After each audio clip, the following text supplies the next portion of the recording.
Assalamualaikum warahmatullahi wabarakatuh. Let me introduce myself. My name is Muhammad Randy Pratama with NPM 2015 061 010. I'm afraid to speak English. People will laugh at me. What if I start a conversation with a native speaker and I suddenly forget words? What if I just can support a conversation like I want to be able to use my English? I have so many fears. What should I do? Hey guys, welcome to Lingo Marinate today. We're going to talk about those questions that arise in your head whenever you are confronted with a situation to speak to the native speaker in English. I just want to say first of all, I am pretty sure you've heard that many times that it's just all in your head. But I know we need to kind of dig deeper and talk about your fears because I had this fears even now when I speak Indonesian because I'm a perfectionist. I get very nervous because I know I make mistake and I know I forget words and I know everything like this happens and my face turns red and I just and actually start happening like when I'm relaxed. My Indonesian is a lot better like if I'm in environment just talking to friend or just talking to someone at a store, it will be like really smooth language. When I start thinking oh my god, this is one of the reason I stopped recording video about Indonesia. Just because it is been dislinked and I have those fears, but I also have them in English. But with English, I understood that English is a tool instrument that that I use to improve my life. And without it, I won't be able to achieve my new goals. I won't be able to get to new levels of whatever YouTube of my company's development. So today I'm gonna start with fear. Number one, people are gonna laugh at me. The only time I've been laughed at in terms of my English is when left in real life. Like I get mocked about my accent a lot on social media, but it's even because I get hundreds of thousands of views and I understand that even kittens get dislike on YouTube and there will be people who are unhappy with whatever I'm doing and just because I'm doing it, they will be posting bad comments and hating me for whatever I do. But I also understand sometimes it's actually good to have that feedback because people save me of Marina that was wrong. The press wasn't correct, but they are not looking at me. They are telling me how to improve and I accept that with gratitude. So the only time I've been looked at actually happened when I was talking to my friend and I thought him I was so hooked up with this person like I wanted to say we're really connect with a person but I use press verb to hook up with someone. It actually means have a sexual relationship and this not what it was not what I mean. And another time it happened at recent on Instagram. I come to a butcher store and I post a story that I miss his meat and meat in American conversational English when you say I miss his meat means I miss his penis. And again people look at me. But I thought it was funny, like it's not like it's what like James people. Oh my god, Marina, do you know? It has second meaning. It's not like there's angry at me for making that mistake. It was like friendly advice. So I've never ever had like people in real life like look at me like say, "Oh my God, your English is so bad. What are you doing?" Here never ever happened in my life, and I start practicing English at the age of 14, and I was hanging out with real men, like teenager can be real mean and they can tell real bad. This is things in your face, but never has that ever happened to me because people understand that I'm making an effort to be understood. They understand that I come from completely different culture and that I've never spoken English to my parents or to my grandparents. So the only exception here is social media.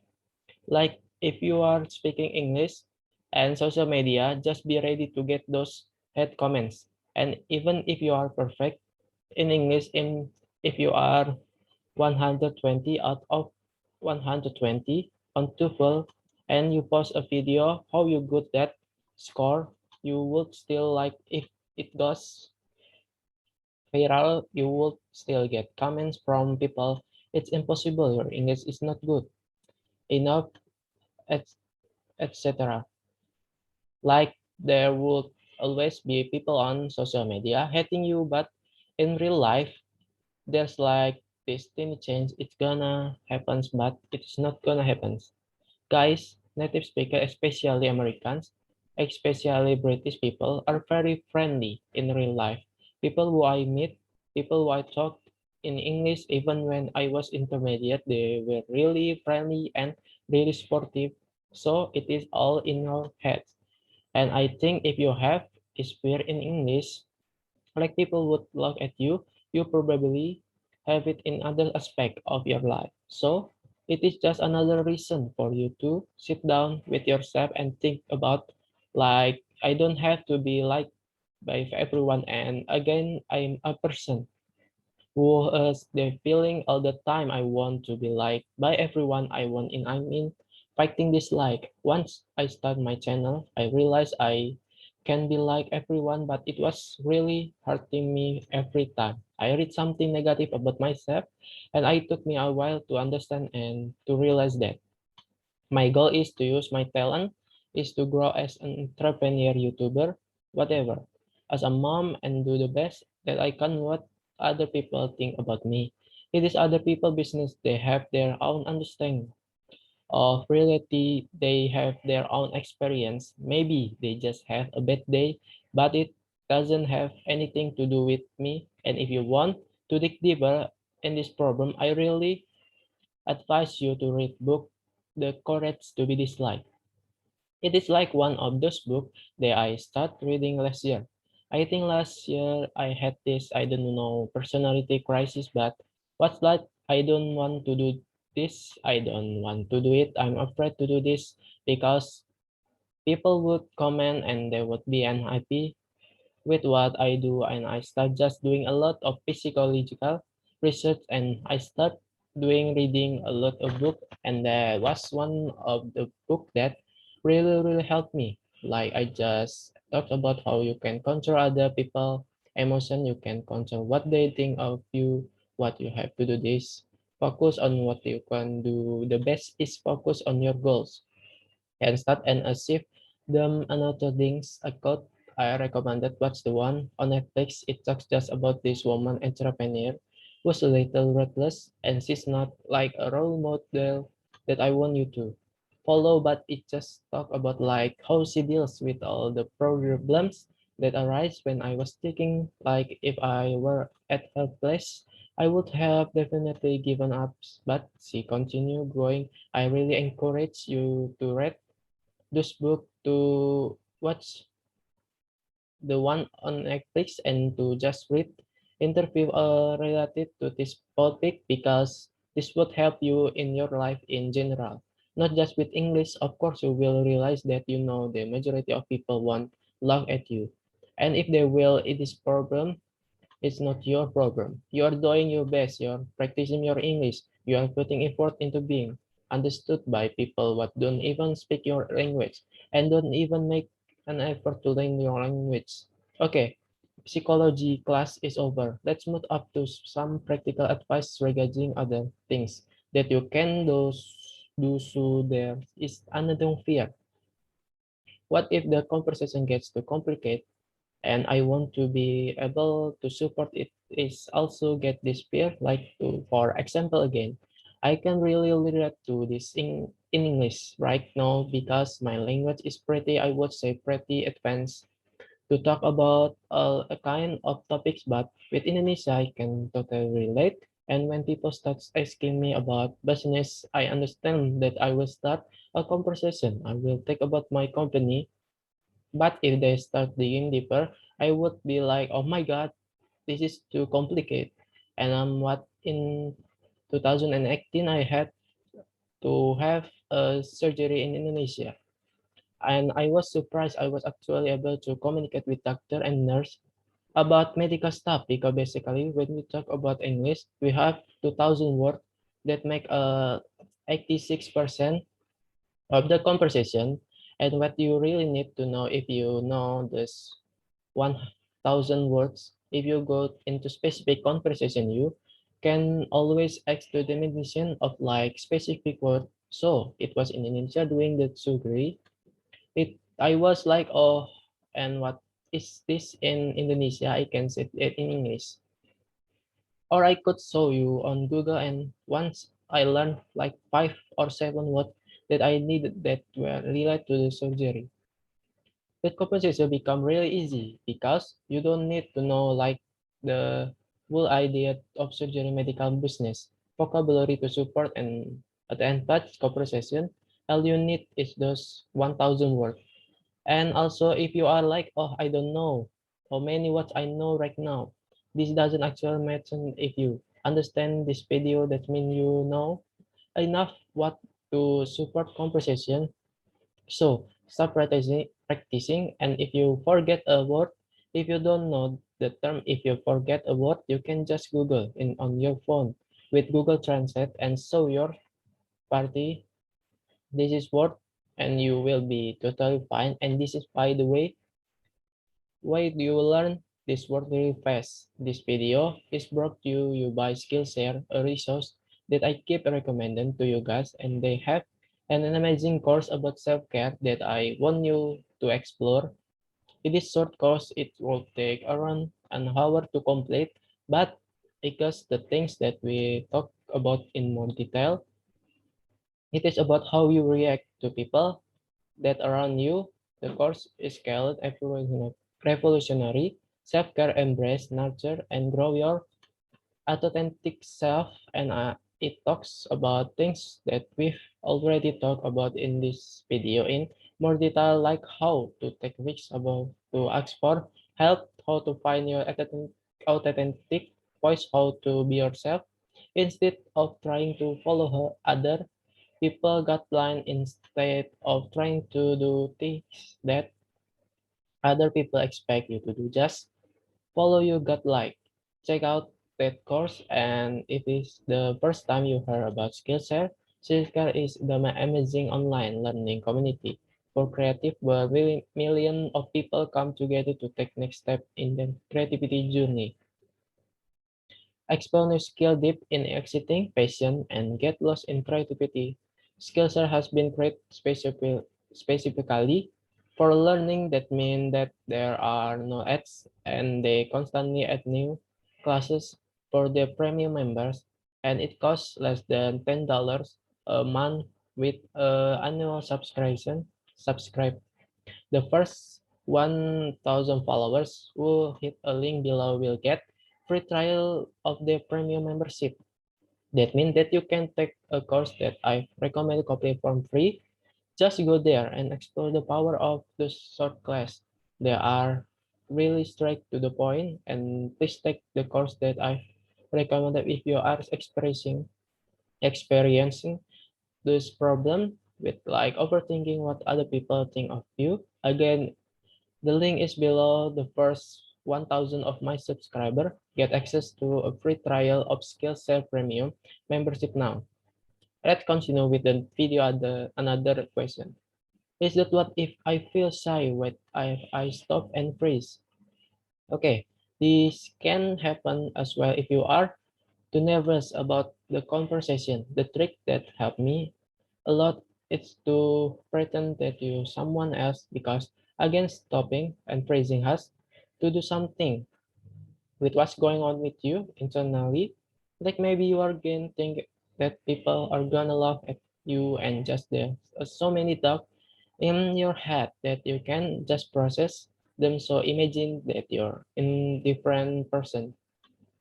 You're probably, if you are speaking to native speaker, you are probably in a new country. Nobody knows you, and once this conversation is over, you will part ways with this person. So try to pretend you are your favorite movie character, try to pretend you are an American.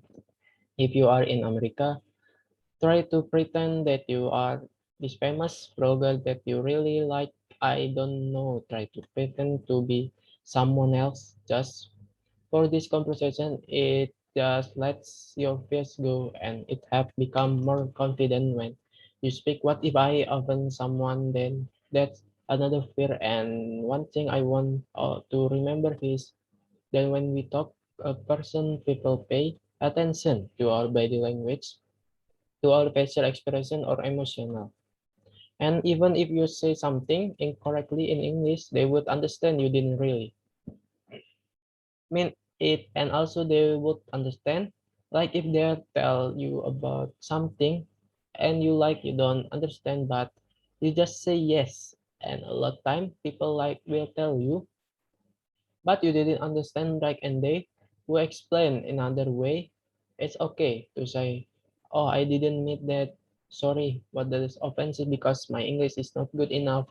It's okay. But if you are smiling, if you are open, then people will understand 100% that you didn't mean to offend them, that I was like, oh my God, I'm sorry that is something that were used in our culture, or mix up the word. People would understand. Now let's wrap up this video with a couple of tips.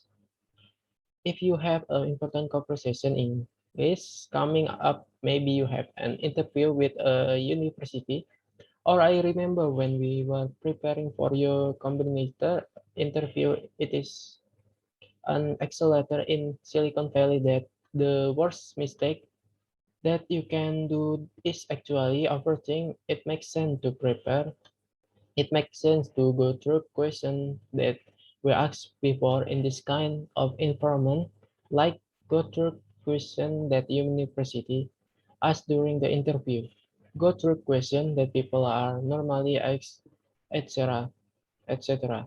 But I will say take your time, prepare for 2 hours, but don't take too long, because when it take too long, when it take days, we over prepare for a year combination interview, and instead of relaxing before it, instead of just catching the vibe of Silicon Valley, we were just brainstorming how we're gonna fight that small company that's trying to do the same thing, and people they didn't even know about it. And like now when I look back at it, it's important to know what you are talking about, like to tell your story at I don't know why you are instant in this, so that university this or that subject, but don't overthink, like they will probably ask basic question, or if they ask some complicated question, it is almost impossible to predict what they're going to ask. So learn some basic things, but then let yourself relax. Watch something in English. Just put yourself into the environment before the conversation or before test, so that your brain switch from your language into English. It will be a lot easier to next step. Be nervous and do it anyways. Michael Jordan at once said, being nervous isn't it just means something important is happening. So my tip here, and I didn't interview with Justin Khan on Silicon Valley Girl, and he said don't be afraid of your emotion, don't suppress them, tell yourself, okay, I'm nervous about this conversation I'm gonna have in English. It's fine, I understand that I'm nervous because it is an important conversation.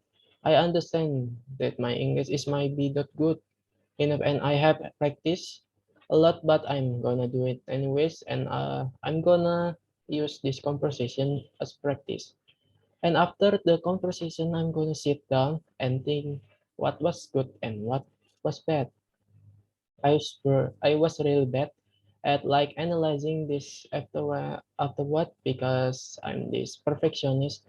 And when I shoot a video, I don't want to see it just because I understand I could have done better. And this is in unless process, but it actually took myself to look at number. I took myself to actually sit down and think what I did wrong and what could be done better. And it helped a lot with your progress. So after the conversation sit down with yourself and think did do everything I could do, and I not just have some tips for yourself for the next conversation. And I have this note in my iPhone where I just put in things that I could do better in my video. And I have those tips that I always look at before an important video and just remind myself that I make this mistake. It's okay. It's good that I'm know about them and I'm gonna be better in the next video. The next step to do it until it feels normal. Just keep having this conversation in English. Keep being shy, keep being nervous at some stake. You are gonna be tired of it, especially if you are in a English speaking country or if you are applying to university. Like I have a lot of people in the US who are applying in the university, mostly children of my friend. Oh my God, I'm so old. But they are applying to like 24 college at once. And interview number 10, you just get tired of it and you just get used to it and you don't feel nervous anymore. So keep doing. Also adopt the growth mindset, something we've already talked about. Like I'm bad at speaking English, my accent not good enough yet, but I'm using this as way to practice, and I'm using as a conversation as my way to improve, learn to look at yourself. Life is simple. We overcomplicate so many things. We tend to think that is meeting is game changer. It's not you can always do another meeting. There's so many people in the world. There's so many opportunities, and if you don't get any result from the upcoming conversation, doesn't matter. You can do a lot more conversation. The most important thing is that you have yourself, you have your time, you have your brain that help you speak English. Like don't care problem of for yourself. Enjoy life. We only have on one life, and I want you to go ahead, enjoy it, and look at everything from a positive perspective, especially if it's something like smaller, like conversation with a native speaker. Come on, it's gonna be fine. Life is a smile. Tell yourself that if not today, you are gonna make it tomorrow. If not tomorrow, you're gonna make it in a week. It's fine, you will get there. Thank you guys so much for watching this video. Do the very and please subscribe the channel, and if you have friends for struggling to speak English or any other language, please share this video with them, and I will see you very soon in my next video. Bye.